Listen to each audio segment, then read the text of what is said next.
This video is part of a series of SSIS tutorial videos created by COZYROC. In this video, I will show you how to configure a package that writes data from a SQL Server table to a flat file in the ragged write format.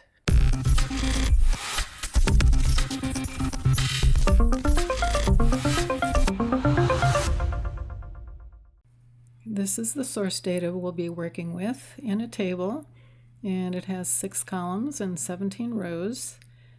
And this is the file that we're going to be writing the data into. It's a flat file, and I'm going to be setting it up as a ragged write file. The first 5 columns are a fixed width, and so the first 5 column names have padding or white space added to them to make them the width of the column. And then the final column, model, that just ends with a carriage return line feed. So that's what makes it ragged write, because each row is going to have a different column length for that model column, and that makes each row a different length.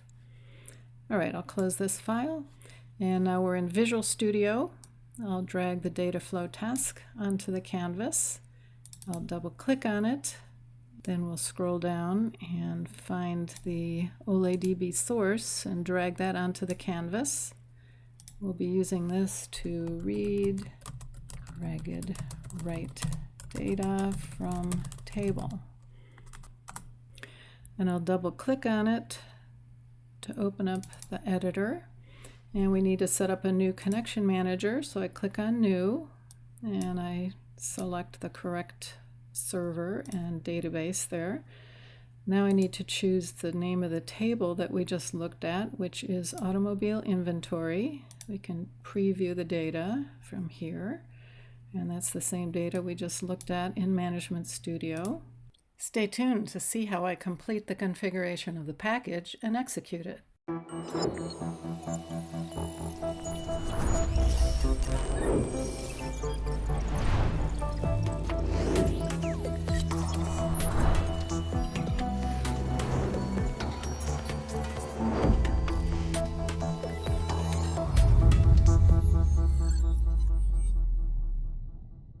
And now we'll go down to the flat file destination.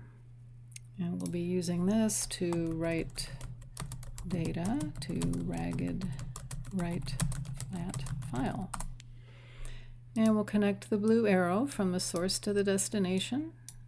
And I'll double click on it to open the editor. And I need to set up a new connection manager, so I click on New. And here it gives us 4 choices, and I want to use ragged write, so I select that one.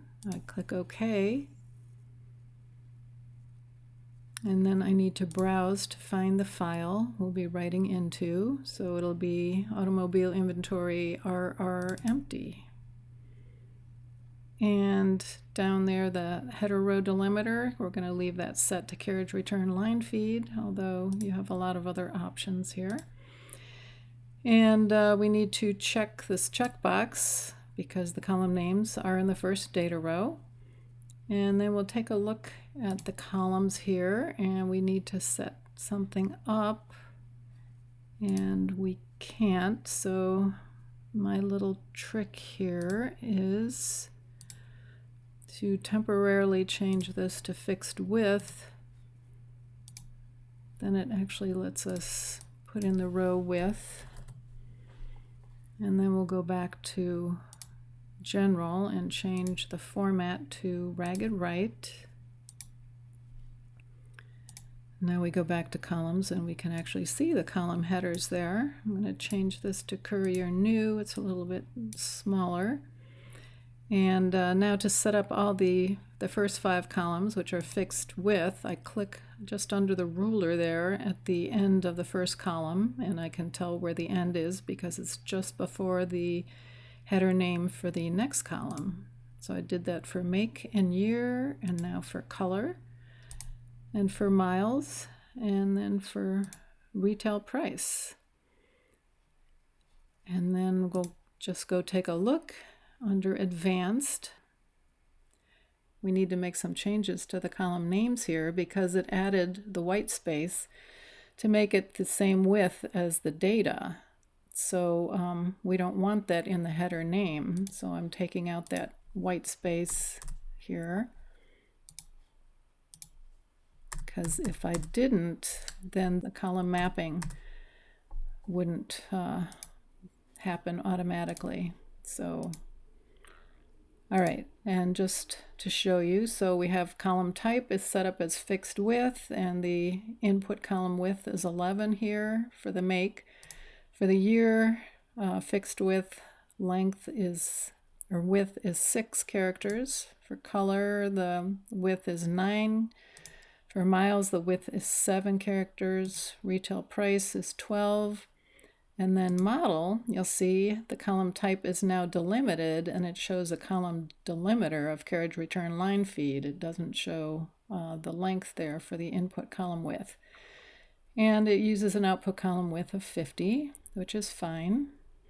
And then we'll preview the data here from the connection manager. And again, it's empty except for the names of the columns, so it looks like it's correct.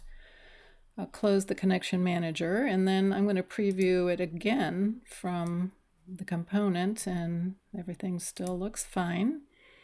So now I click on mappings, and you can see everything got mapped automatically because the column names are an exact match. So I'll close that component, and I'm going to save the package. And then I'll go down and right mouse click on the name of the package and select Execute Package. And it completed successfully, so I'll stop debugging. And we're going to take a look at the file using Notepad++, because then we can see all the padding characters in the carriage return line feeds. So there you can see all the data got copied correctly. And you can see that everything is a fixed width for the first 5 columns, but then the model column, the width varies depending on the length of the data in that column. And it ends with a carriage return line feed on each row. Thank you for watching. If you'd like to follow us on social media, here's how you can do that.